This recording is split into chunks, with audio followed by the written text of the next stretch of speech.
necessidade motiva, tinha que fazer algo. Eu vi que tinha como aprender, né? Eu aprendi a estudar muito naquela época, porque era um lance que eu não gostava de fazer, não era estudar. Eu entrei na faculdade e a minha faculdade até ela tinha um slogan que conectou muito comigo na época, que era o conhecimento emociona.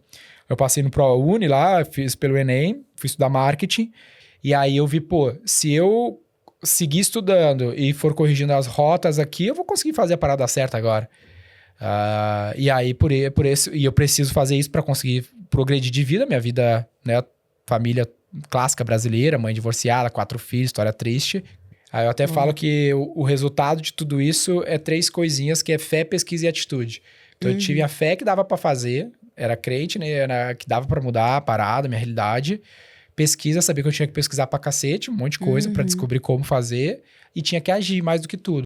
Eu decidi triunfar, por isso Deus vai me amparar, porque eu decidi triunfar, nada e ninguém pode me parar. Eu decidi triunfar, por isso Deus vai me amparar, porque eu decidi triunfar. E aí, seja bem-vindo a mais um podcast Vida Memorável. E hoje a gente vai receber uma pessoa aqui que é um prodígio também, viu? Continua prodígio, apesar de 10 anos aí de experiência só nessa empresa, fora outras experiências, a gente vai ver aqui. Mas é um prodígio que ainda tá bem novo. Ele saiu na Forbes Under 30, que fala, né? Chique. Antes dos 30, chique demais. É escritor de livro best-seller também, o cientista do marketing e tal. E hoje ele é CEO e fundador da V4, que é a maior assessoria digital de marketing digital do Brasil. Segundo o Matheus Tomoto, que já esteve aqui no podcast anterior, falou que ele é o melhor e maior CEO do Brasil. Falei, então vamos formar novos CEOs, viu? É amigo, né? Denner, peraí que eu fechei aqui, deixa eu falar o sobrenome direitinho. É Denner Lippertier. É isso aí. Falei certinho? A melhor pronúncia que eu já vi nesse alemão. Ele falou assim, é só falar alemão, como que o alemão falaria? Eu falei, nossa, ficou fácil agora, viu? Seja muito bem-vindo a esse podcast. Privilégio, Tati. Obrigado pelo convite. Não é fácil chegar aqui em Alphaville, eu venho lá do Sul, né? Mas tá tudo certo, incrível. Baita estrutura aqui. Obrigado pela oportunidade. Sempre bom compartilhar um pouquinho com a galera aí. Mas você fala do Sul de São Paulo ou do Sul? Do Sul, de Porto Alegre mesmo. Caraca! Gaúcho, né? A gente sempre se encontra nos masterminds, no evento, Paulo, né? E eu nem... Pra mim, você tá mais em São Paulo do que no Sul, nem tinha associado. Eu fico uns 15 dias lá, uns 15 dias aqui, mas a nossa cozinha, nosso headquarter era lá em Porto Alegre. Lá em São Leopoldo, né? Que é um dos maiores polos alemãos do Brasil, inclusive. Olha, que legal. E aí é por isso que tava difícil achar a agenda, né? Exatamente. Foi uma labuta. Ainda bem que eu passei isso pra minha secretária e ela que ficou com essa função. Hoje até mudou, mas eu acho uns 7 dias que eu venho, daí eu encaixo um monte de coisa uma atrás da outra. Muitas reuniões, muitas atividades. Falar nisso, né? Vamos começar contando uma coisa que... Não, acho que a gente pode deixar pro final, porque a pessoa fica até o final do vídeo, né? A idade a gente deixa pra contar no final, a idade, alguns outros segredinhos. Ixi. Mas conta como que você começou nessa jornada pra ser hoje esse poder e construir esse império que você construiu. Olha, a gente tá no começo ainda, tem muita coisa pra ser construída, mas comparado da onde a gente veio, é um grande upside, né? Como a gente fala. Mas com 12 anos eu comecei a trabalhar com festas pra encurtar a história, né? 12 anos de idade. Comecei a fazer... Sabe, cara que monta som e luz em casamento 15 anos? Tinha um cara que fazia isso na minha rua e ele me pagava pra fazer isso com ele. Montar lá e tudo mais. Eu achava legal, né? Queria fazer festa. E aí... Era pela festa que você achava legal, não era nem pelo dinheiro, não. R$50 pra uma noite de trabalho. E aí, eu gostava muito de Charlie Brown Jr., andar de skate na rua, coisa do gênero. E aí, lá no Rio Grande do Sul tem um festival de música que chama Planeta Atlântida, que é bem grande, que rola todo ano uma edição no litoral, e eu morava na capital, né? E aí eu não tinha como ir, não tinha grana, não tinha logística. E aí eu resolvi organizar uma excursão para esse evento, vender na escola, principalmente no Orkut e no MSN ali, pra galera ir pra esse evento. E aí foi meu primeiro grande empreendimento. E deu super certo, consegui fazer o rolê, que era um big deal pra mim naquele momento. E eu comecei a fazer outras excursões. Aquele evento eu podia entrar com 14 anos, então eu tinha 14 quando isso aconteceu. Aí eu comecei a fazer outras excursões para outros festivais de música que podia entrar com essa idade, que era a minha idade. E aí, como eu já trabalhava com essas festas e comecei a fazer as excursões, eu comecei a produzir umas festas próprias, vendendo no Orkut e no MSN. E aí, com 17 anos, a gente montou uma balada, eu e minha irmã. Eu nunca tinha ido numa balada na vida. E sua irmã é mais velha? Ela era mais velha, ela era a pessoa que tava no nome dela e tudo mais. Ela tem uns 10 anos a mais que eu, 15 anos a mais que eu. E aí a gente quebrou miseravelmente esse negócio quando eu tinha uns 17 para 18 já. E aí com 18, antes de completar 19, eu fiquei ali uns 6 meses no mercado, comecei a V4 para fazer esse trabalho de redes sociais que dava certo para mim, para outras empresas. Quando você fala, eu quebrei miseravelmente. Você ficou com dívida? Minha irmã queimou toda a grana que ela tinha de fundo de garantia. Nossa. E pra aí... ter uma noção, eu contratei o Naldo e eu devo uns 7 mil reais pra ele até hoje, porque ele nunca voltou pra cobrar. O Naldo tava estourado na época, a gente contratou ele lá e não tinha grana pra pagar, não vendeu ingresso suficiente. Nossa. E aí, nessa época, o que você acha que fez vocês quebrarem? Eu não fazia ideia do que eu tava fazendo, né? Então eu era muito novo. A minha irmã não tinha, ela era técnica de segurança do trabalho, então ela não tinha experiência com business, nem profissionalmente no ponto de vista de administração, nem empreendendo, né? Ela era técnica. E aí eu tinha 17 anos, não tinha nem experiência de produto, muito menos de administração. E aí a gente não sabia o que estava fazendo, não sabia o que era um fluxo de caixa, nada do gênero. Meio que muito hustler mesmo, assim. E aí a gente meteu o pé pelas mãos, assim, e se perdeu. E como que foi a motivação pra você sair de dívidas e montar a V4? Foi surgindo procura? O que aconteceu? Eu falo que necessidade motiva, né? Então, tipo, eu não tinha muito recurso. Foi o mesmo motivo de eu ter feito o primeiro empreendimento. Foi o mesmo que fez eu fazer todos os outros, né? Que é necessidade motiva. Tinha que fazer algo. Então, eu tive alguns pequenas experiências de trabalho nesses 6 meses de gap entre esse empreendimento e começar a V4, que não foram maneiras, assim, não foram legais, como, né, muitas aí.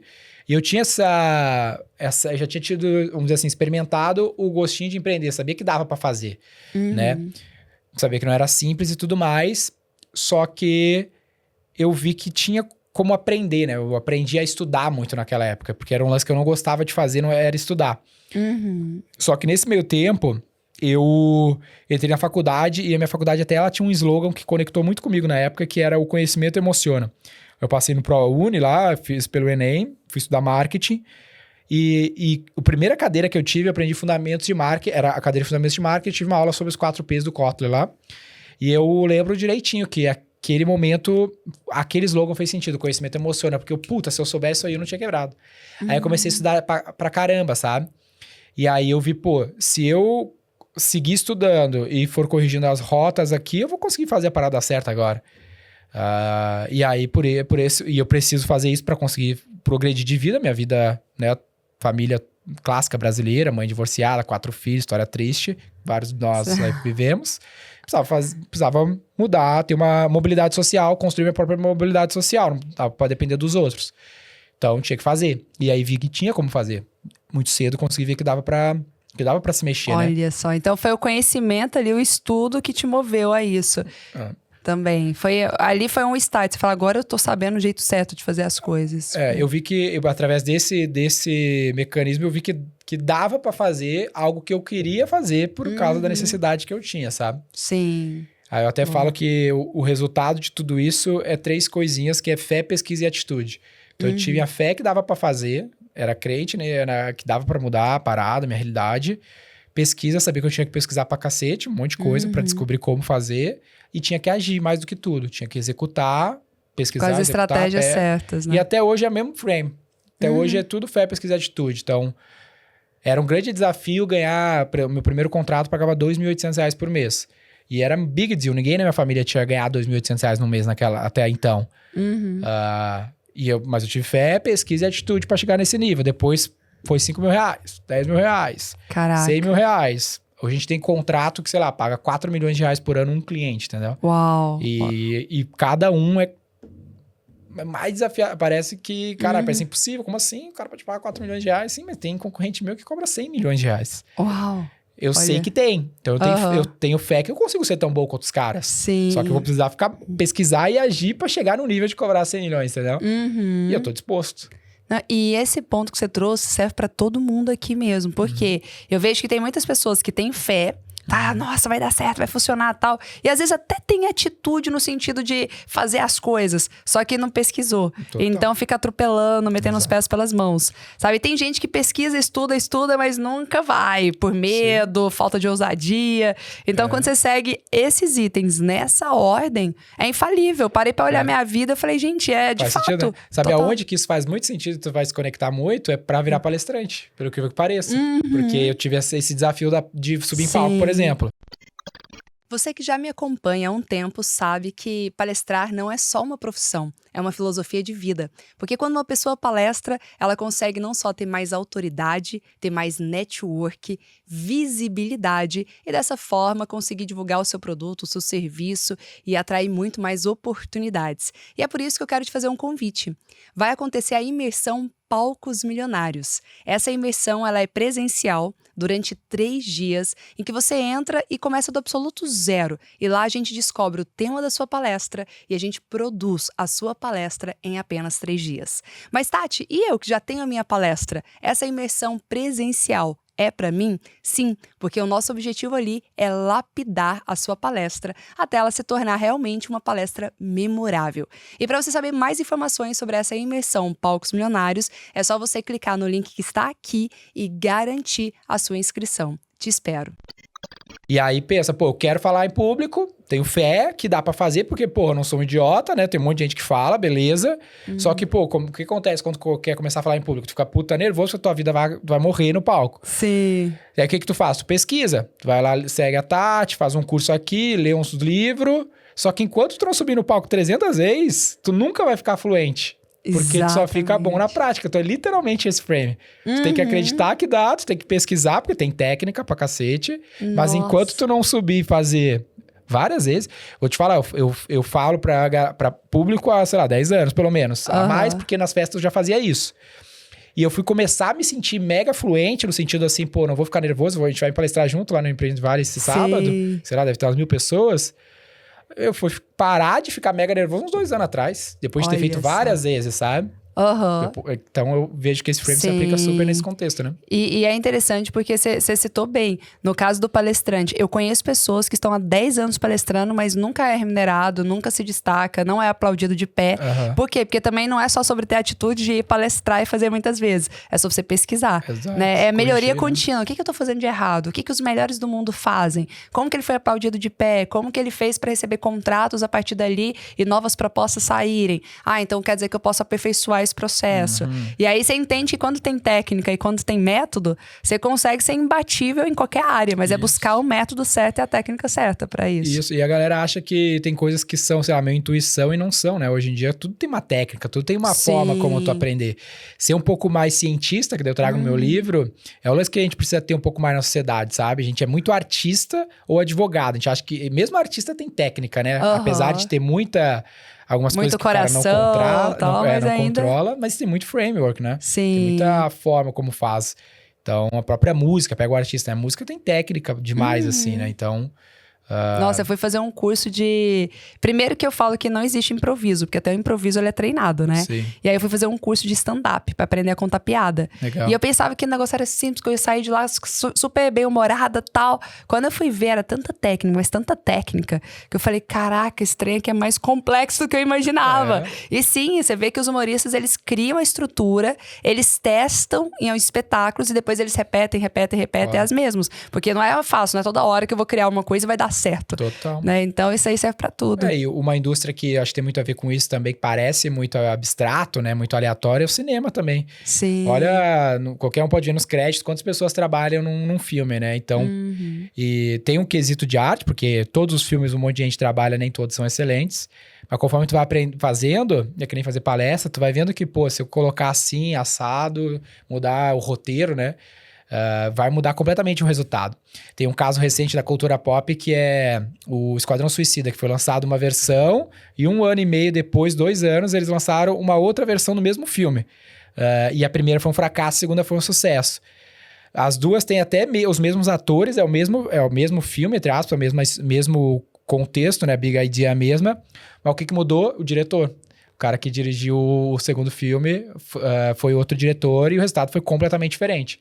Pela Olha. forma como o cara estrutura o roteiro da parada, sabe? Sim, Então, toda a muita estratégia. E aí entra numa parte que você manda bem demais, que é a gestão. Né? Como que você foi chegando? Você montou a V4, foi estudando, fez pesquisas, aplicando, tentativas e erros e tal. E aí, como que você foi vendo? Falou, nossa, eu tô ficando cada vez melhor em gestão, assim. Eu acho que até pra dar um contexto da V4, que muita gente deve ter visto algum ad, alguma coisa, ou até nada, e só pra galera sacar o que é hoje. Ao longo desses 10 anos que eu comecei esse negócio, hoje a gente é uma rede de escritórios, né, que são associados ao nosso modelo. A gente usa um modelo de franquia para fazer isso, mas não é bem literalmente uma franquia na prática. São 230 escritórios com 3 mil pessoas. No meu escritório tem 300 que gerenciam essa relação com 4.800 empresas ao mesmo tempo, que a gente faz o marketing dessas empresas, ou parte dele, desde pequenos negócios até grandes clientes, como a XP, o nosso maior cliente hoje, Smart Fit, 123 Milhas, iFood. E a gente faz um processo que a gente construiu ao longo desses anos, que consiste em 4 pilares, que é tráfego, engajamento, conversão e retenção. Então, desde comprar mídia, criar landing page, anúncios, meios de pagamento, times de venda e retenção, e-mail marketing, CRM, a gente faz full service para esses clientes, a depender do contrato, né? Engajamento é uma coisa desafiadora para fazer, né? Porque é muito da pessoa também. Você tem que identificar a essência, trazer a arte. Como que você cria um padrão de qualidade sendo franquia? Tem várias formas, né? Tem um pouco de como fazer esse engajamento no ponto de vista do cliente, né? Como é que eu vou fazer o cliente engajar, o consumidor do meu cliente, que é a Rico, para XP, engajar mais com e-mail marketing. Esse é o trabalho que a gente faz na prática. Só que eu faço através de um franqueado. Então, nesse primeiro layer aqui, na hora de fazer o serviço, tem um monte de técnica, né? Clássica de copy, inteligência artificial, que a gente usa bastante hoje. A gente tem um banco de dados muito grande, que a gente usa a nossa própria... Por exemplo, a gente está lançando agora uma solução usando o OpenAI lá do ChatGPT, a galera deve estar vendo. Fantástico. Que ele usa o nosso banco de dados de anúncio. Então, a gente tem 10 anos, mais de 10 mil clientes, sabe? Tem anúncios de 10 mil clientes com suas taxas de conversão. Então, tu vai poder plugar ao teu cliente ou a tua conta. Ele vai ler aquele setor dentro do banco de dados da V4, usando a tecnologia da OpenAI, e vai criar um anúncio novo para ti, baseado no que mais dá certo na categoria dentro da base da V4. Fantástico. Vocês usam a inteligência dos dados de todos os clientes de vocês e ainda usa a inteligência artificial para criar algo mais... Para criar a parada e dar um pouco mais de velocidade de trabalho desses 3 mil marqueteiros que atuam na V4 hoje. Mas o ponto de garantir qualidade da operação, que é uma dúvida que sempre a galera tem tudo a ver com o primeiro ponto que tu trouxe, que é como eu fui me tornando um gestor melhor. Até para criar algo assim, não tem nada parecido com o modelo da V4, é raro de achar algo no mundo e bem diferente do nosso setor. Mas o primeiro é o lance do Fé, Pesquisa e Atitude. Eu quis ser um bom CEO. Então, esse foi um lance assim, eu quero ser o melhor CEO do Brasil. Eu botei isso na minha cabeça. Intencional pra caralho, né? Eu não faço o negócio... Eu me enxergo com 2 papéis. Uma coisa é o Denner acionista da V4, outra coisa é o Denner funcionário da V4. Eu tenho esses 2 papéis, eu trabalho pra V4. Então, o Denner funcionário da V4, eu olho assim, eu presto conta pros acionistas da V4. By the way, eu sou um deles. Mas se eu como acionista, eu gostaria do Denner CEO, aí eu fico me enxergando assim, sabe? Boa. E fico me desenvolvendo para ser... Porque sócio não é função, entendeu? Esse é um lance importante. Eu sou um sócio que também exerce uma função, mas eu tenho que saber enxergar esses 2 papéis. Então, ao longo desses anos, eu fui trabalhando para ser um bom CEO, através do Pesquisa e Atitude. Então, leio muito, faço muito curso. Agora mesmo passei no OPM de Harvard, que é o maior curso de gestão do mundo, que tu tem que ele é feito para donos, presidentes de empresas com mais de 10 anos, que sejam líderes de mercado. É o melhor do mundo mesmo e tudo mais. Ele é um curso rápido ou você vai ter que ficar um tempo lá? Fica cerca de 30 e poucos dias por ano, por 3 anos lá, presencial. Fantástico. E aí é R$250 mil por ano. É bem maneiro. Muito legal. E por que eu procurei isso? Porque eu fiz vários aqui, li vários negócios, fiz vários networks, como a gente se conheceu, através de vários deles. Sim. E aí eu meio que esgotei o meu conhecimento dentro do que tem disponível aqui. Eu falei, cara, qual que é o próximo layer? O próximo layer, melhor custo do mundo, ou dentre eles, tá esse. Aí eu me apliquei lá e vou fazer. Tem que ser nessa paranoia de buscar me aperfeiçoar e ser o melhor, já que eu me propus a ser o melhor nesse sentido, em ser um bom CEO, um dos melhores possíveis. E fiz esses 3 aspectos para conseguir fazer isso. Nossa, e aí incrível. fui aplicando tudo na prática. Hoje, na matriz mesmo, vocês têm quantos colaboradores? 300 colaboradores. Os 3.000 já são espécies de franqueados, entre Então, aspas. eles são assim. entre 230 franqueados, daí dentro das franquias tem esse número de pessoas atuando. Nossa, incrível. E aí vocês fazem convenções que reúnem as filiais e... Aí tu perguntou como é que eu garanto a qualidade, né? Aham. Então, uma das práticas de gestão, aí fui ficando um bom gestor, me preocupando com a qualidade, fiz várias coisas para isso ser bom. O que a gente faz na prática e uma dica de ferramenta pra galera, assim. Uma ferramenta tu tem que saber quem é o melhor do mundo no que tu faz. Né? É um lance de benchmark. Isso é um lance que eu vejo que a galera fala demais. Tipo assim, cara, eu quero ser um restaurante, tá? Mas qual é o melhor restaurante do mundo? Por exemplo, Outback. Outback tem um puta sistema de gestão foda. Tu já leu lá o artigo sobre o case do Outback na Harvard Business Review, que é disponível pra qualquer um, tu botou no Google? Puta, nem sabia. Então, basicão, qual é o melhor restaurante do mundo? Vai ter um top 10, lê os cases dos 10 e vê o que tu pode aplicar.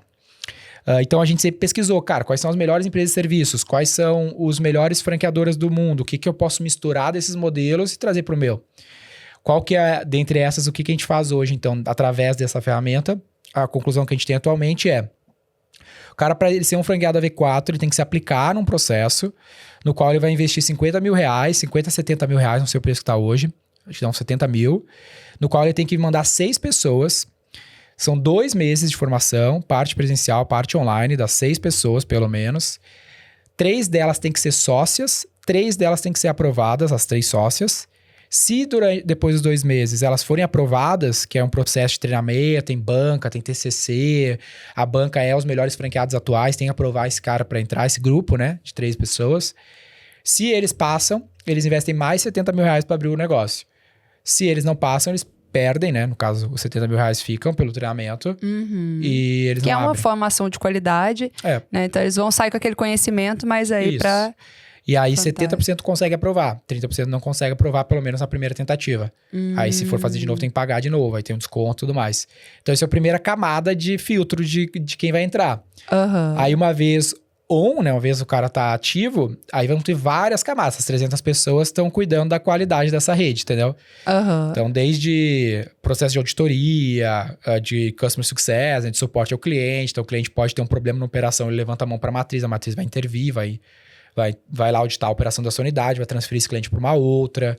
A gente aprova todas as contratações feitas por todas as unidades atualmente. Então, uma série de elementos de gestão.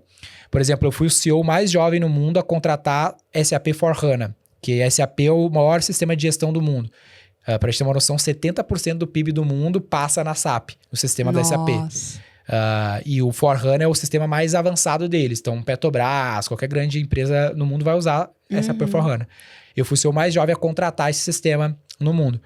Então, a gente também é a única empresa do setor que roda SAP. Que legal. Que é investimento de milhões de reais. Sim. A gente roda Salesforce. E aí vocês, por exemplo, o software sempre vocês investem como matriz, Isso. incluindo as filiais. Todo o trabalho de marketing vocês fazem para atrair novos clientes. Mas a venda, cada filial é responsável por fazer a sua venda. Não, a gente ou vocês... Vocês vendem e eles atendem. Isso é outra técnica de gestão, que é o quê? A venda é um lance complexo e ele vai ficando menos complexo, vamos dizer assim, ou mais proveitoso conforme tu vai ganhando, vamos dizer assim, algum tipo de sinergia, sabe? Tipo, vai ficando bom, vai ficando grande, mais mídia, mais gente, vai ficando mais fácil tirar resultado de um processo de vendas. Sim. Se eu descentralizar ele, falando de internet principalmente, né? No caso, a minha franquia não é uma loja física, então é diferente de uma franquia clássica. Por isso que eu falo que não é bem uma franquia clássica, né? Não faz diferença onde meu franqueado tá, porque ele não vende pra lojinha do lado. Tipo, meu maior franqueado hoje tá em Sinop, no Mato Grosso, fatura quase 20 milhões de reais por ano. E ele atende a XP, por exemplo, que tá aqui em São Paulo. Porque não faz diferença onde o cara tá. Só que é um contrato que eu fechei. E eu aloco lá. Então, o meu franqueado, ele é uma franquia com foco em construir a operação. E a gente investe uma grana em mídia, centralizado, a demanda chega na matriz, a gente fecha os deals no nosso time de vendas, que é parte desses 300 pessoas, e aloca no melhor franqueado para atender aquele cliente. Nossa, fantástico. E aí tu ganha bastante sinergia. E aí vocês criaram um sistema de gamificação para ver qual franqueado que... É um algoritmo de match, né? Tipo, tu sabe? Tipo, match. Então, o cliente é de São Paulo, mercado financeiro, financial services, que tá exigindo um time com Cop Sênior, Media Sênior, BI Sênior, Tech Sênior.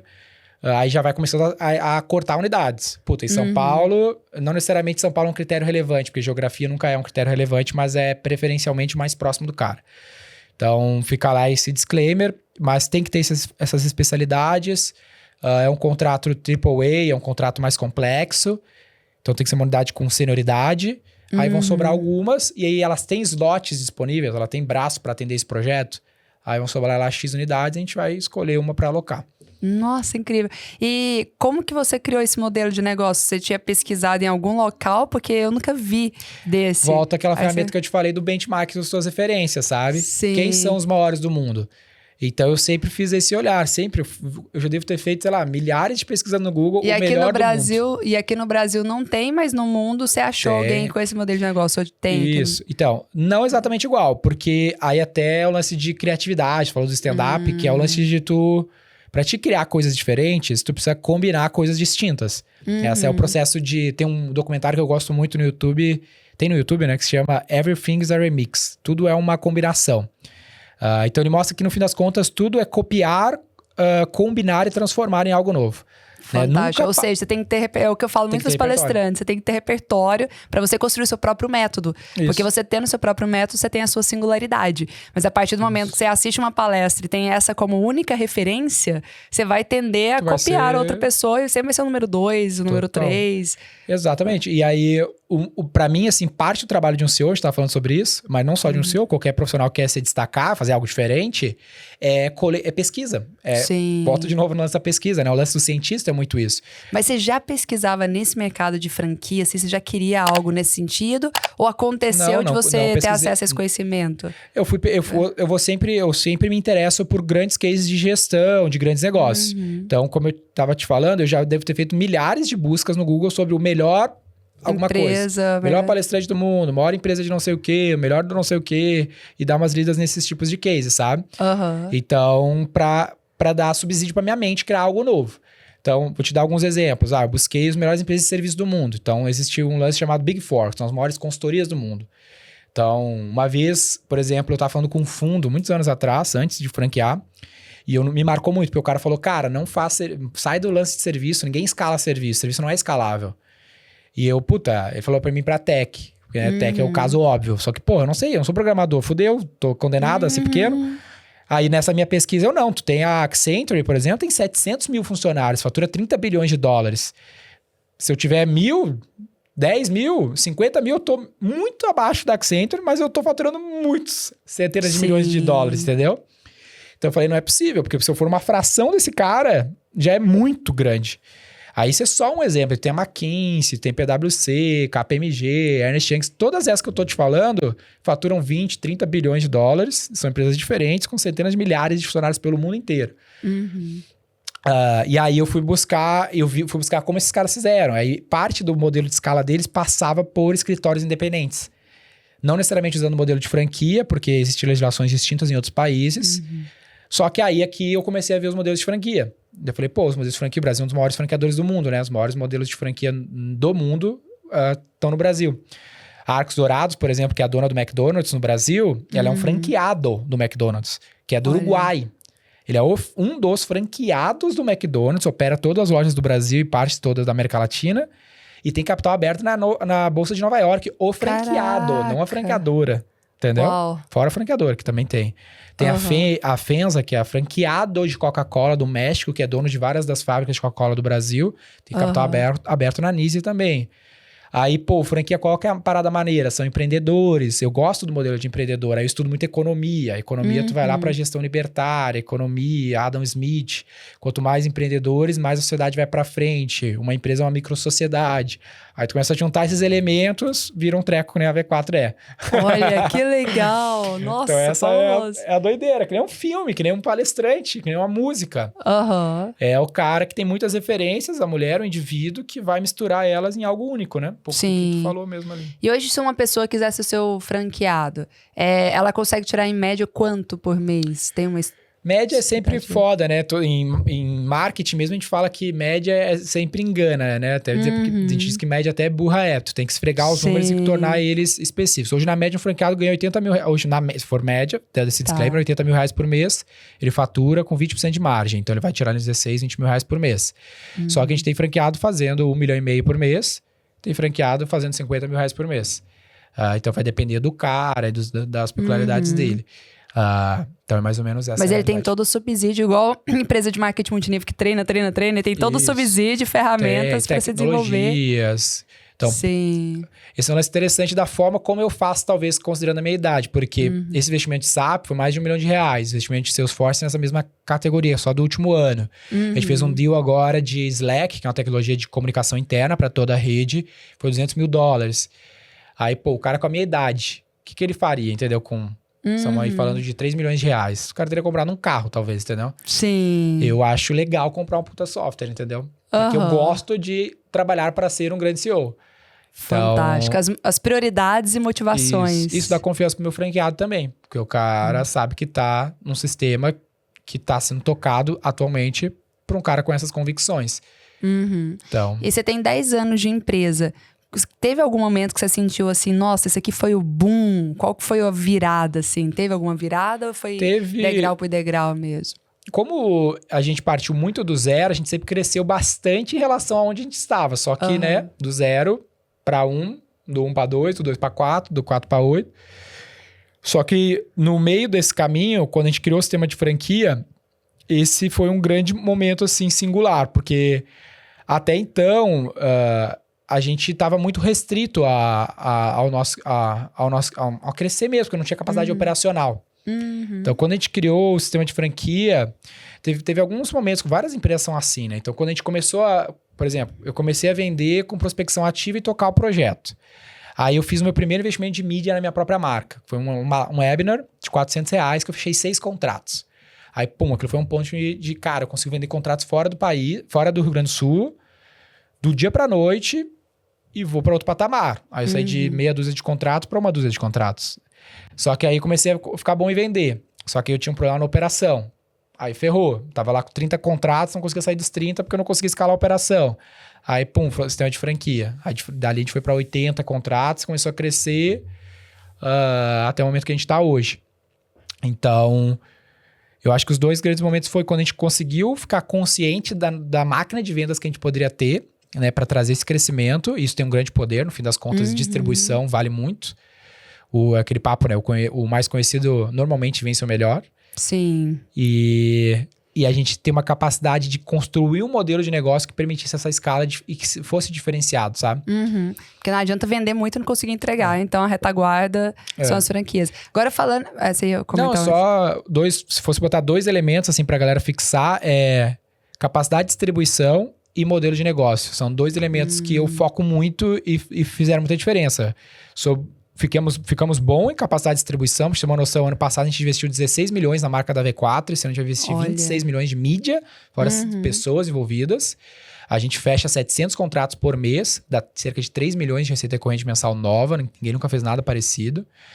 Então, distribuição e modelo de negócio, que a gente falou bastante, né? E eu tô sempre tentando aperfeiçoar e pesquisar como tornar o meu modelo de negócio melhor para o cliente, e primeiramente, e obviamente mais escalável para todos os stakeholders do business, né? Nossa, fantástico.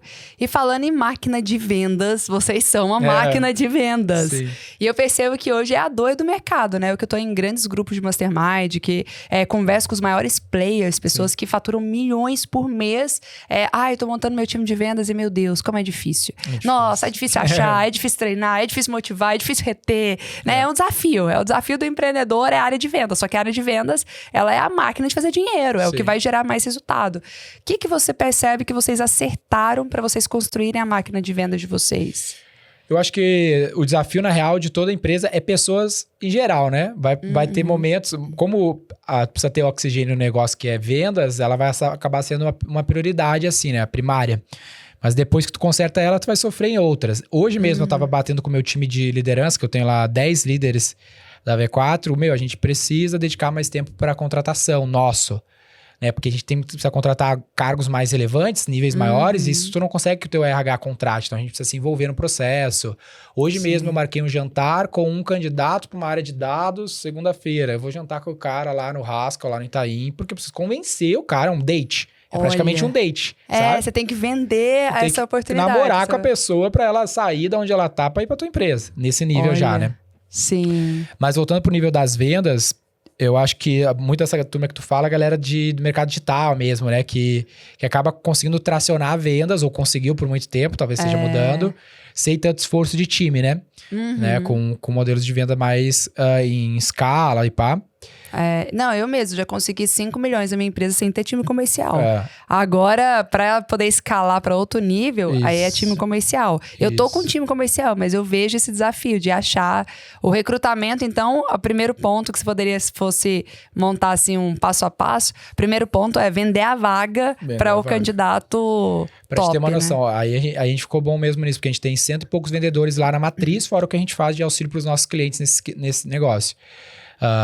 E é um dos melhores insight sales do Brasil, assim. São 10 mil leads que chegam nesse time todos os meses. B2B, que é um lead mais complexo e tudo mais. Uma das coisas mais legais que a gente fez para contratação foi criar um time de vendas no time de RH. Cara, como assim? Cara, trazer gente boa é vender. Tu vai ter que vender que é bom. Porque se tu abrir uma vaga e tentar contratar vendedor, só vai vir gente desempregada. Gente desempregada. Sim. A maior parte do nosso time de vendas, a maior parte do time da V4 não estava desempregado. Foi headhunter, foi retirado de algum lugar para vir para V4. Então, pensa assim, hoje a maior parte, imagino, da tua receita, de muita gente que tu fala, não vem de outbound, que é venda de prospecção ativa. Que é pegar o telefone e ligar ativamente para alguém que não se cadastrou em nada, sabe? O que é muito comum no meu caso de vendas B2B, né? Eu posso ligar para uma empresa e tentar vender para ela sem ela ter levantado a mão, nem se cadastrar, nem saber quem eu sou. Daí tu tem toda uma ciência de vendas desse gênero, né? Que vou ter um pré-vendedor que vai... Por exemplo, resumindo aqui. Tu tem um papel tem 3 papéis nesse modelo, que é o LDR, que é um cara que faz uma lista. Nesse processo efetivo, né? Que é o cara que vai... Deixa eu ver quais são as melhores empresas que a V4 deveria prospectar. Aí o cara só faz isso. Ele vai fazer uma lista, vai botar quem são os stakeholders de cada um dos nomes, quais são os telefones, redes sociais. É só planejamento e pesquisa. E é tipo prospecção ativa nesse caso, nem é o que veio do marketing. Esquece, não tem marketing. Isso se chama ABM, Account Based Marketing. Então, esse cara não liga, não faz nada. Ele só faz a lista. Então, ele vai ficar só nutrindo, trabalhando aquela lista. Um trabalho de inteligência comercial. Aí ele vai jogar essa lista pra Tati, que ela é SDR ou BDR, depende de quem chama. Mas ele é prospectador, ele vai ligar. Aí eu sou o LDR, eu fiz a lista, não liguei pra ninguém, não sou ligador, não sou vendedor, eu sou um estagiário de engenharia. Fico buscando dados, nutrindo dados e vou jogar pra Tati, que vamos dizer que seja nossa Hunter. E a Tati começar a ligar, mandar direct, mandar mensagem, prospectar que nem uma maluca. Usando várias técnicas assim, mas na loucura. Quando ela conseguir, vamos dizer que ela mandou uma mensagem pro Denner, e o Denner da V4, que tu prospectou na lista, falou, pô, tenho interesse em saber mais do teu estúdio podcast aqui. Aí a Tati vai falar, beleza, então um vendedor vai falar contigo. Aí ela passa a bola pro vendedor, porque ela não necessariamente é qualificada para vender tecnicamente. Tem um cara que só faz isso, só de leads que ela qualificou. Boa. Então isso aqui é um processo de vendas ativas. Puta, mas o que tem a ver com o que a gente estava falando? Esse mesmo processo a gente replicou no RH. Para contratar a gente. Então vai ter uma pessoa, no nosso RH tem uma pessoa que só faz a lista de candidatos de empresas concorrentes nossas. Então, essas são as 100 pessoas que são vendedores em 10 concorrentes da V4, que parecem ser top performance, tem tempo, pá. Aí vai ter o cara que vai só mandar mensagem no LinkedIn. Cara, tem uma vaga aqui, lá. Nossa, aí vai ter genial. O cara fala, tem interesse em ouvir. Aí entra o vendedor da vaga. Aí o cara vende a vaga. E aí... Acho que 80% do nosso time é headhunter, esse processo. Porque tu tem que ter talento. E aí, pra te ter uma noção, o nosso time comercial, ele não ganha comissão. Porque a gente paga o top salário de mercado. Anyway, porque... Já paga o salário fixo. Fixo, top de mercado. Então, o cara vai ganhar 10 mil, faça chuva, faça sol. Venda ou não venda, por exemplo. E aí, você não acha que isso pode desestimular ele a querer vender, ter aquele sangue nos olhos? Aí que tá, qual que é a premissa? Ele já é top. de performance, porque eu tô tirando ele de algum lugar. Ninguém seria top se não tivesse resultado. Não seria top se não tivesse resultado, e quem tem resultado é ambicioso anyway. O cara não quer fazer um trabalho medíocre, é uma questão, por N aspectos da vida, é assim que ele trabalha. Mas daí eu dou bonificações distintas, não de curto prazo, como partnership, né? Então eles têm, hoje eu tenho 30 executivos que têm sociedade na V4, ou seja, 10% da matriz. Então, aí eles ganham um percentual e podem falar que são... Olha, que legal. Não só podem falar, como eu tenho sócio que vendeu ação por 1.700.000. Uau. Outro que vendeu um quinto das ações por R$1 milhão. Uhum. Eu vendi parte das minhas ações por R$6 milhões. Sim. E eu ainda tenho 70% da empresa. Então, esse é o grande dinheiro que a gente tem essa liquidez, e esse é o grande dinheiro. Tem bônus, anual, outras formas de remuneração mais de longo prazo. E aí a gente, obviamente, mede e tudo mais. Mas, enfim, alguns exemplos, né? Mas na prática, contratação, tem que contratar gente top. E aí tu tem que ter um processo de enable, que a gente chama. Que é tu acompanhar esse time no dia a dia. Acompanhar e treinar. Essa é uma função dentro do time. Tem 2 funções nessa fase, que é o Sales Ops e o Sales Enable. Que é o cara que só levanta dados, que é o operações, Sales Operation. Cara de operações, então só fica dando dado. Quantas ligações a Tati fez hoje? Né? Quantas calls ela fez, quantas prospecções ela fez, quantas reuniões ela conseguiu marcar hoje, dia a dia, tem daily, pá. Aí a Tati tá mandando mal na primeira call, não tá conseguindo fazer direito. Aí tem o enable, que ele vai treinar. Aí ele vem só treina. Isso nem é o líder direto. Não é o líder, isso são funções auxiliares. E são pessoas vinculadas ao RH ou cada departamento tem isso o seu? Isso é só dentro de vendas mesmo. Só dentro de vendas. Tu pode ter a mesma função de enable e ops em qualquer departamento. Mas você criou para vendas porque é a máquina que precisa. É bem comum em inside sales de alta performance no mundo todo. Legal. E outros times de tecnologia existe essa função de enable. Ele é sempre uma função de desenvolver o time. Boa. Então, em tecnologia, tu tem o time de enable também, é bem comum, que vai ajudar a galera a codar mais rápido, vai fazer esse dev experience, coisas do gênero. E o gerente comercial, qual que é o papel dele? O gerente comercial, normalmente, ele faz uma conexão maior com o marketing. Então, por exemplo, se a galera gera demanda, né? Se trabalha com inbound, então ele precisa estar gerando demanda de lead e tudo mais, volume. Ele vai participar do processo seletivo, por exemplo. Ele vai ter que fazer demissão, vai ter que fazer one-on-one, outras funções. Ele vai ter que dar o call. Cara, eu preciso de mais suporte enable nesse sentido pra Tati, porque ela, sei lá, não tá prospectando bem aqui.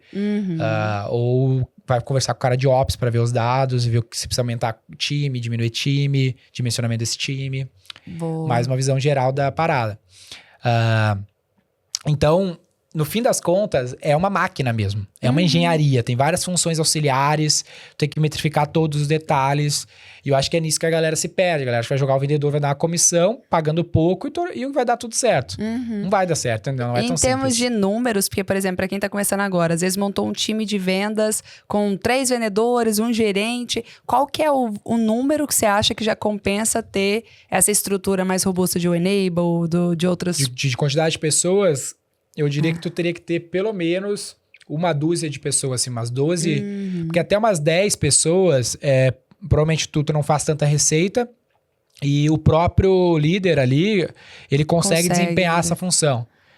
E aí, conforme tu vai tendo mais pessoas, isso é um conceito de economia, divisão do trabalho. O que deu escala ao capitalismo é esse conceito que se chama de divisão do trabalho. Que é o quê? Pensa assim, quem no mundo é capaz de fabricar uma caneta, um lápis?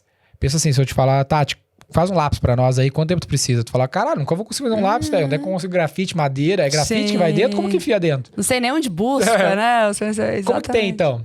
Tem porque centenas de pessoas, um pouquinho na Ásia, um pouquinho no Brasil, que foi lá e extraiu matéria-prima X, matéria YZ. Várias pessoas fizeram uma partezinha do processo e hoje entregam centenas e milhares e milhões de lápis todos os dias. Mas nenhum lápis e uma caneta, talvez uma centena de pessoas tocou. Então, na tua empresa é a mesma coisa. Quando a gente começa, a gente faz tudo. Com o tempo, a gente vai aplicando divisão do trabalho, entendeu? Então, em todas as áreas. Esse exemplo parece mega complexo. Ele é um exemplo de um time de 100 e poucas pessoas, que é o meu caso hoje. Mas eu comecei, eu fazia venda, outbound, fazia a lista, prospectava, atendia os que vinham da internet. Aí um dia eu treinei um cara, que começou a fazer por mim. Aí eu comecei a cuidar só de marketing, ele só de vendas, fazer todo o processo. Aí ele treinou outro, que vai virou 3. Aí você tocou no ponto crucial, assim. pesquisas e estudos. Mas você teve um feeling pra entender, porque eu já vi muitas empresas que estão crescendo, às vezes contratar e inchar demais a empresa, Sim. né? Às vezes contratar alguém que não precisava ainda ou não tava na hora pelo caixa. Como que foi o seu feeling pra saber assim, agora eu preciso desse profissional, agora eu preciso desse profissional? Teve alguma regra assim? Ou... Normalmente, a gente é bem marketing lá no jeito que a gente faz as coisas, né? Então, tudo a gente tenta colocar numa planilha e dimensionar. Então, eu vejo o volume de tempo que o cara tem. Então, eu tenho essas pessoas com esse X tempo. Beleza, eu preciso gerar demanda, vamos dizer que seja a internet, eu preciso gerar demanda para preencher a agenda dessas pessoas. Sim. Então, quanta demanda eu tô gerando? Tô gerando 400 leads num mês. Então, 400 leads, quantas pessoas eu preciso para fazer o processo? Eu vou precisar de um SDR, um closer no máximo. Uma pessoa consegue dar conta de tudo. Mas eu comecei a aumentar a demanda de leads. Então eu vou ter que começar a aumentar a demanda aqui. Aí meu closer começa a perder eficiência. Então, talvez eu tenha que ter 2 pré-vendedores para um closer para dar mais eficiência na parada aqui. Daqui a pouco eu já tô com 5 pré-vendedores, 3, 4 closers. E aí eu tenho que botar um líder de vendas. Aí beleza, o cara vai fazer enable ops, como a gente falou. Só que daqui a pouco eu tô com 12 pré-vendedores e 10 closers. Aqui esse cara aqui já não consegue mais copiar todos os dados. Um Ops custa R$3.000, compensa na receita que eu tô trazendo para trazer mais dados. Então, é um lance que tu vai dimensionando, que a gente trabalha de fazer os dados ali, porque isso dá muitas respostas. A pessoa sacar o que eu tô dizendo aqui, ela vai entender quantos vendedores ela precisa ter. Vai depender da minha demanda de marketing, se for inbound. Então, eu vou aumentar eu tenho jeitos de aumentar minha demanda de marketing, senão não adianta aumentar meus vendedores, porque eles não vão ficar fazendo nada. Sim. Mas tem gente que talvez nem sabe quantos leads o vendedor consegue atender, porque ele não acompanha esse número. Então, já tem um problema de princípio, que é metrificar tudo. Sim. E aí, conseguindo tornar uma maquininha. Tem uma frase de Peter Drucker que eu gosto muito, que fala: aquilo que não pode ser medido não pode ser gerenciado, né? Então, é muito isso. Por que muitas pessoas não sabem a hora de crescer, a hora de investir mais? Porque elas não estão medindo. Então, alguns não tem nem a agenda, não tem nem, sabe, assim, qual é a demanda que cada pessoa comporta, né? Será que essa pessoa está sendo produtiva ou está sendo improdutiva? Então, sem ter essa noção, você não tem muitos dados para tomada de decisão. Sim, daí, se eu te falar, por exemplo, eu fui num cliente agora, antes de vir aqui, eu estava num cliente que eles têm um orçamento de sistema de CRM para disparo, né, de mensagem de e-mail marketing de R$36 milhões. Esse é o gasto deles com isso. Aí a pessoa que tá olhando assim, caralho, o cara deve ser maluco. Não, porque eu penso assim, se tu tem um processo de venda e todo numeradinho, tu sabe o impacto que aquele e-mail marketing traz. Normalmente eu mando um e-mail para 1.000 pessoas, sei lá, 300 abrem, 100 compram. Sim. Se eu tiver um e-mail capaz de mandar mais volume, com uma qualidade melhor de tecnologia, que vai aumentar esse disparo para 33%, ao invés de 30%, isso vai impactar numas 3 vendas a mais, né? Que já numa escala maior, né? Tô falando de um cliente com milhões de clientes, literalmente. Sim. Eu vou gastar R$35 milhões, mas esse cara vai trazer 150 milhões a mais de resultado.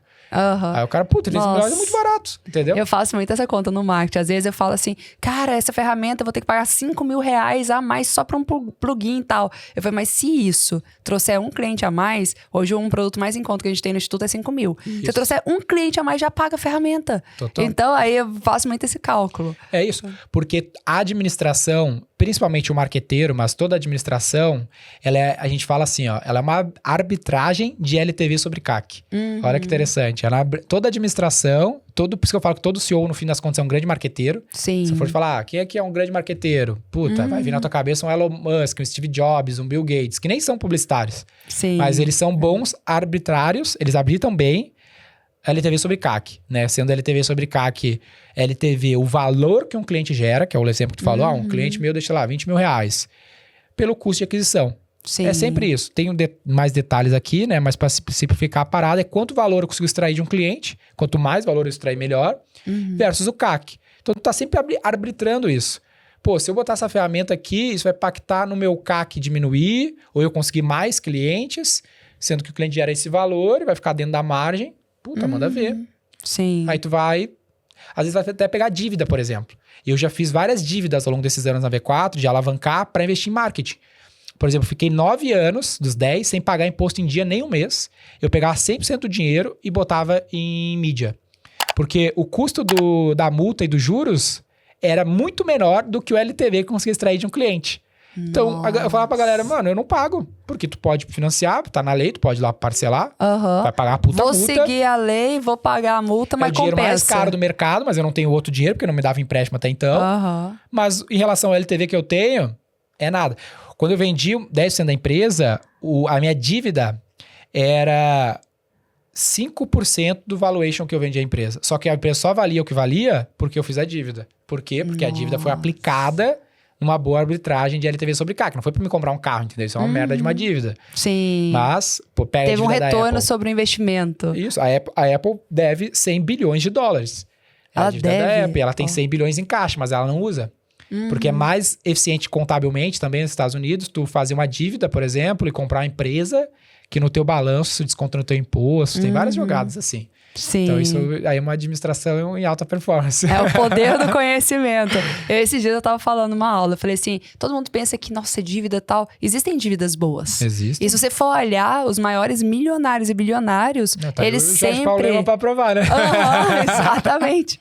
Sempre contrai dívidas. Mas como assim, Tati? É bom ter dívida e tal? excelente. Depende do que Eu você adoro. faz com esse dinheiro. Exatamente. E se vai ter ROI, né? Porque a ideia é eu tenho que olhar para o retorno sobre o investimento. Eu não tenho que olhar... Agora, se for contrair uma dívida pra ir pra uma balada, pra fudeu. comprar um carro... Não faz sentido. Por isso que é capitalismo. O capitalismo precisa de capital. Se tu não tem o capital, tu precisa tirar esse capital de algum lugar. Sim. Uma das opções clássicas, os bancos estão aí, funcionam super bem, prestando bilhões pro Jorge Paulo Lema, mas não só pra ele, ou pro Elon Musk comprar o Twitter, acreditam que aquela dívida vai se tornar um dinheiro maior do que a dívida, vai trabalhar melhor.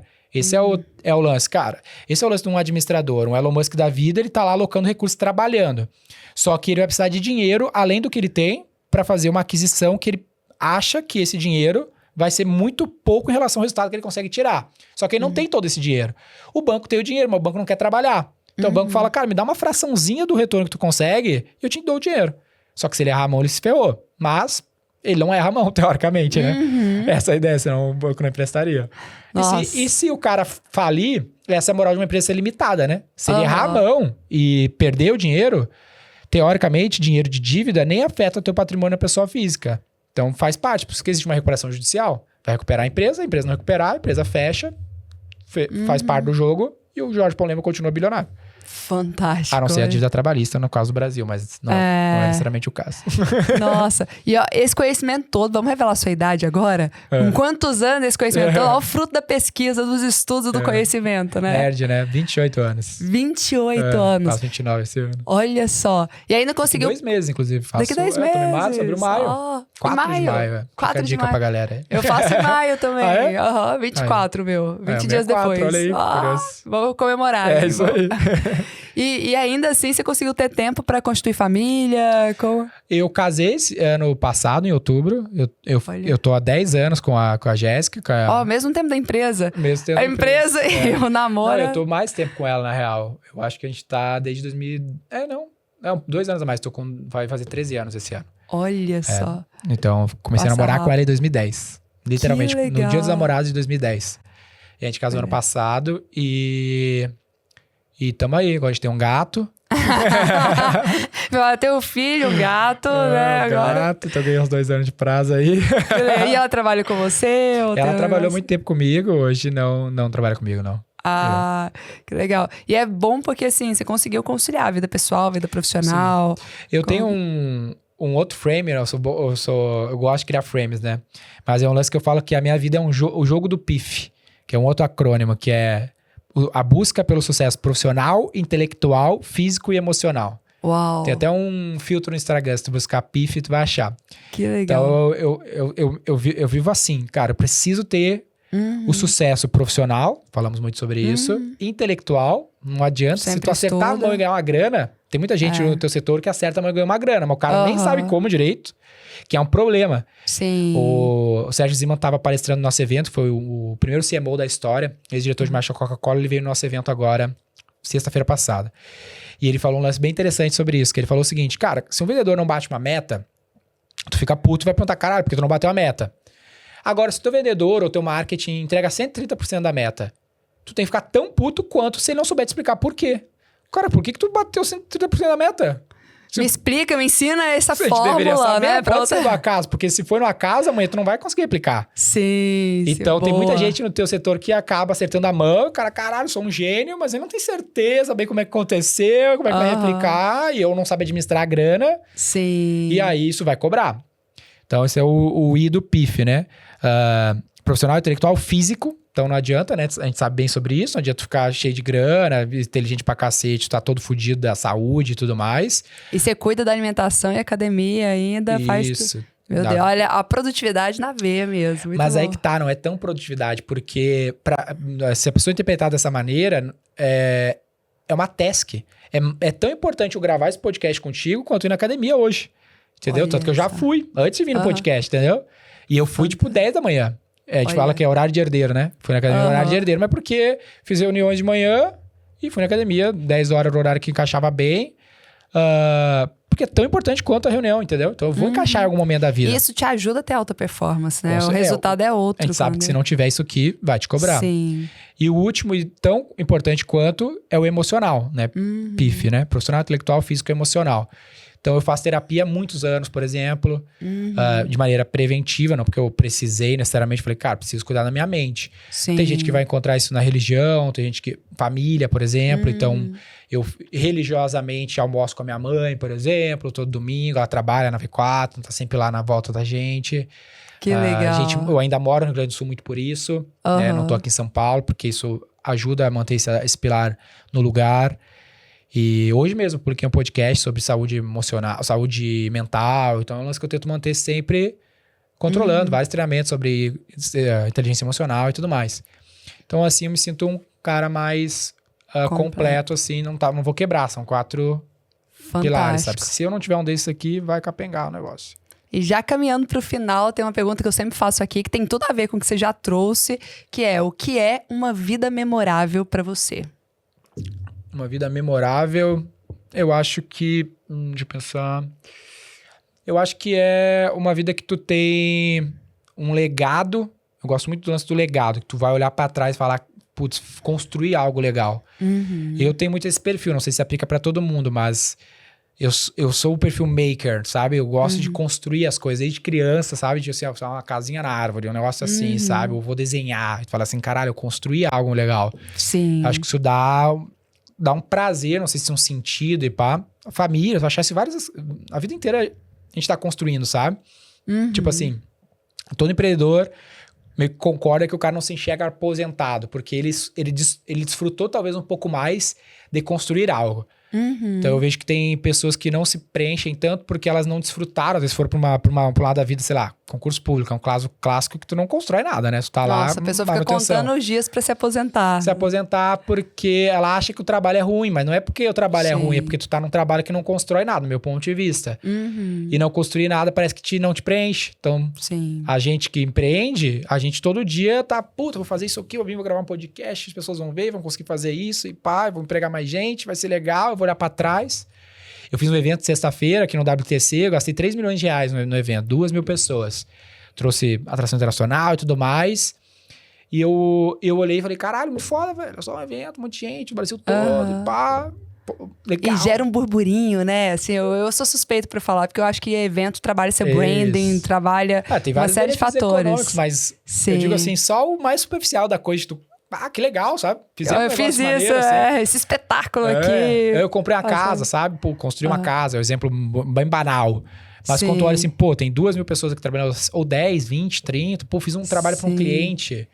Tem várias pessoas que trabalham aí, que tem... E ver várias pessoas falando bem de você, recomendando, né? Ou querendo aprender com você, assim. Isso, ou se desfrutando do teu legado. Sim. Eu sempre falo pra galera que trabalha comigo, a V4 tem que ser um meio pra você conseguir o que você quer pra sua vida. Então, pô, tu quer ser um autor, cara, eu vou te ajudar a construir algo que justifique um livro. Sim. Sabe? Que nem o Aaron Ross, que escreveu Receita Previsível, uma referência pra nós.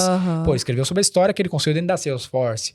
Pô, tu pode publicar o teu livro, ser um best-seller global, como o dele é, na história que eu tô aqui pra financiar, pra te construir comigo. Sim. Pô, isso preenche as fantástico. pessoas. Caralho, eu quero publicar um livro, mas eu não preciso sair daqui e empreender um novo negócio. Não, pô. O Sérgio Zima, que é referência pra nós, o livro dele é sobre a história que ele fez na Coca-Cola. Nossa, isso aí que você falou, eu defendo com unhas e dentes. Porque tá numa onda, assim, no digital, todo mundo tem que empreender. Se você não empreender e tal, eu falei assim, depende. Posso empreender no CNPJ de outra pessoa, Sim. posso ser um intraempreendedor. Mas não é sobre todo mundo tem que ser empresário, todo mundo tem que montar empresa. Não, tem gente que tem tino pra isso, tem gente que tem estômago pra isso, né? E tem pessoas que às vezes vão conseguir fazer um legado maravilhoso dentro de algumas empresas. Sim. Eu, antes de empreender, eu sinto que eu fiz um legado muito grande dentro da faculdade que eu trabalhava. Tanto é que eu abri franquia pra mim na época e tal. Maneiro. E foi uma história linda, assim. Tanto é que várias pessoas vieram me falar, Tati, você foi um mito nessa faculdade, assim. Você deixou uma lenda. Até hoje as pessoas falam de você, legal. dos feitos e tal. E por mim, eu nem sairia de lá. Foi um desentendimento que eu tive com o diretor financeiro. Eu era diretora comercial e de marketing. Ixi, e aí o essa diretor treta financeiro... entrei na treta, Pelo não tinha menos tu era maturidade. marketing mesmo, senão teria treta aqui Nossa, também. exatamente. Ainda bem que eu acumulei as duas funções pra não ter. Sim. Mas ele não tinha maturidade na época, não tinha, sabe, briguei e tal, eu saí e resolvi empreender só por conta disso. Mas assim, por mim, o legado e o crescimento que tava fazendo ali dentro, sabe? Não teria necessidade, assim. E isso eu concordo 100% contigo, até porque a vida é um xadrezão, né? Então a gente tem que tomar decisões, tem N possibilidades, com N resultados. Mas o ponto é, não tem muito como voltar atrás. Sim. Então tem gente que começa a empreender, às vezes, muito cedo numa pilha maluca, não querendo desencorajar, nada disso, porque acha que nunca vai poder fazer algo legal num outro caminho. E muito pelo contrário. Por exemplo, duas grandes referências minhas. Uma delas é o Sérgio Zima, que eu acabei de falar. Esse cara foi executivo da Coca-Cola por anos, fez um puta legado. Ele cresceu a receita da Coca-Cola de 9 para 15 bilhões de dólares na gestão dele. Foi o maior growth histórico da história da Coca-Cola, com mais de 100 anos. Diretor de marketing normal. Depois ele saiu, criou uma consultoria, em 6 anos vendeu por 100 milhões de dólares. Nossa. Então, tu não precisa empreender com 20 anos, que nem eu. Entendeu? Talvez eu nunca vou conseguir vender por 100 milhões de dólares. Talvez teria sido mais provável se eu tivesse tido esse caminho. Também não tive essa oportunidade, então fiz o que deu. Tem um outro case maneiro que se chama Sir Martin Sorrell. Esse cara foi CFO por anos. E aí acho que com 40 ou 40 e poucos anos, algo assim. Essa casa, de 30 para 40. Ele saiu. Depois, acho que ele leva 10 anos como executivo CFO. Aí ele saiu e começou a empreender um business que se chama WPP. Faz 30 anos que ele saiu e começou a WPP. A WPP chegou a valer 30 bilhões de dólares, o maior grupo de comunicação do mundo. Mas o ponto é, ele começou a empreender depois de fazer uma puta carreira, bem no teu caso. E o cara tá super satisfeito. O ponto é, talvez, a prova real. Como é que eu sei, então, se eu tô no caminho bom ou ruim? É tu ver se o lugar que tu tá te dando chance pra construir algo legal. Sim. Que era o que tinha lá. E eu não tinha um emprego. Eu tentei trampo em agência, outras empresas de comunicação, não consegui. Eu falei, cara, o que me resta aqui é empreender. E fiz dar certo, beleza. Mas talvez se eu tivesse tido uma oportunidade legal quanto a tua, tivesse ficado lá. Como aqui o Sérgio Zima teve, como aqui o Martin Sorrell teve. E assim, não existe certo ou errado, né? Cada um vai encontrando o seu de estar em movimento. Isso. Mas eu vejo isso mesmo. Se eu não tivesse tido essa experiência na faculdade, talvez a minha empresa não tivesse crescido numa velocidade tão grande e não tivesse tão estruturada, tão profissional, assim, como está hoje, sabe? Eu acho que o certo, talvez se a gente fosse tentar simplificar, que nunca é simples na ação humana, tô construindo algo legal. Isso é um bom certo, assim. Não precisa ser empreendendo agora ou nunca, executivo, lá. Tem que ser assim, porque tem empresa, tem emprego que não daria as oportunidades que tu teve de construir, o que tu construiu lá, que os gestores estão, sei lá, estão na zona de conforto, tudo uns gato gordo, e tu tá lá só pra fazer mais do mesmo, a empresa cresce inflação no ano. Então, não vai ter muito o que tu fazer. Não, eu tô numa escola, tô numa startup, os caras estão crescendo, tô aprendendo pra cacete, cara, todo ano a gente dobra de tamanho. Puta, irado. Nossa. Tá aprendendo com o dinheiro dos outros. E ainda ganhando alguma coisa junto, se tudo der certo, sabe? Então, tá construindo algo. E uma coisa que me motivava muito, e que até hoje me motiva, eu falo isso pra minha equipe, é andar com pessoas melhores do que eu. Então, por exemplo, eu falo, tem gente que é autodidata. Tem gente que pega, estuda sozinha, aprende sozinha ali e vai executando. Eu não tenho muito perfil autodidata. Eu gosto até de estudar com as pessoas, até grupo de estudo, assim, eu prefiro do que eu estudando sozinha em casa. Então, pra mim, foi uma grande escola estar numa empresa, porque eu tive a oportunidade de conviver com líderes bons e ruins, aprendi com os dois, né? Tive a oportunidade de ver referência do que eu queria, do que eu não queria, e só de conviver com essas pessoas, de conviver com gente fora da curva, de bater nas metas, tudo isso foi expandindo minha mente num nível que eu aprendi muito mais. Sim. Então, o meu estilo de aprendizado funcionou muito mais dentro de uma empresa do que sendo autodidata. Com o tempo tu vai te desenvolvendo. E aí, uma frase que eu tenho no meu livro, que eu gosto bastante, até para caminhar pro final aí, o melhor remédio para ansiedade é o planejamento de longo prazo. Olha que louco, né? O melhor remédio para ansiedade é o planejamento de longo prazo. Sim. Eu tenho 28 anos. Pô, se eu viver o dobro do que eu vivi até agora, ou seja, tudo que eu vivi desde que eu nasci, mais 28 anos, eu vou estar lá próximo dos meus 60.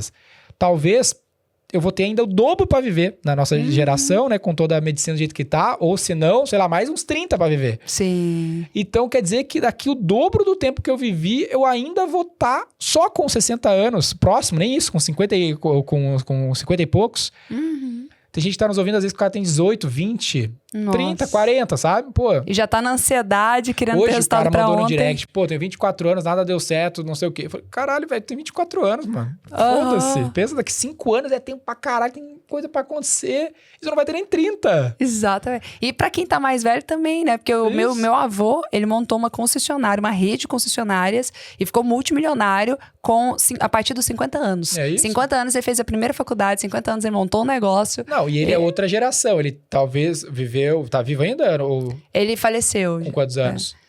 Já tava com uns 90 e Pô, poucos. viveu bastante pra geração dele. Porque a nossa geração talvez passe de 100, chegar a 120 com a evolução da medicina e tudo mais. Então, pô, tem vida Tem pra muita caralho vida. ainda, Tem muita. Depois de 50 ainda, sabe? Com a medicina do jeito que tá, pô... Nossa, Então, fantástico. olha o Tom Cruise, gente. Tem 50 e poucos anos aquele homem. Nem parece, né? Ó, muito obrigada. Vou pedir pra você deixar uma mensagem final pros nossos memoráveis, mas eu já quero pedir pros memoráveis que estão aqui comentar o que vocês mais gostaram. Comenta aqui. E também já se inscreva no canal, ativa o sininho pra vocês receberem toda semana vídeos novos aqui no canal.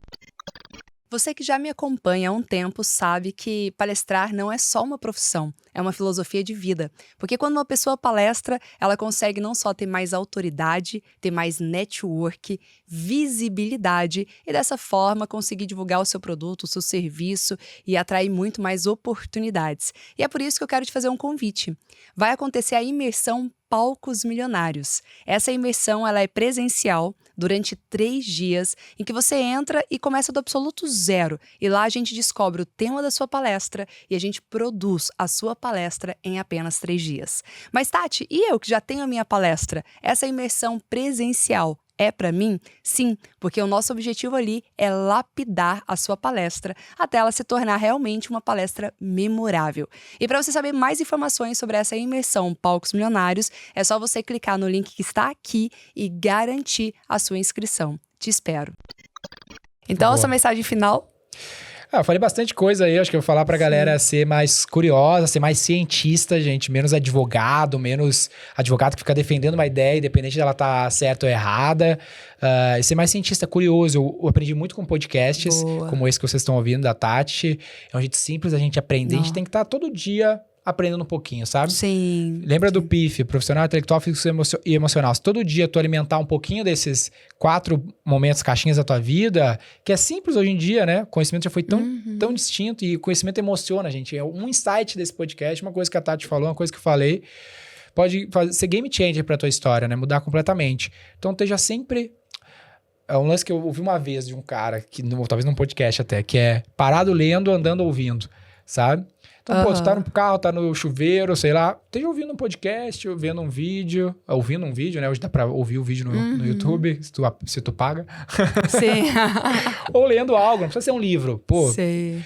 Filtra os teus conteúdos no Instagram, deleta todo mundo que tu segue que posta bosta e segue gente que posta coisa boa. Vê quem a Tati segue, vê quem o Denner segue, vê quem as tuas referências segue. Vai ter um monte de gente legal pra te seguir.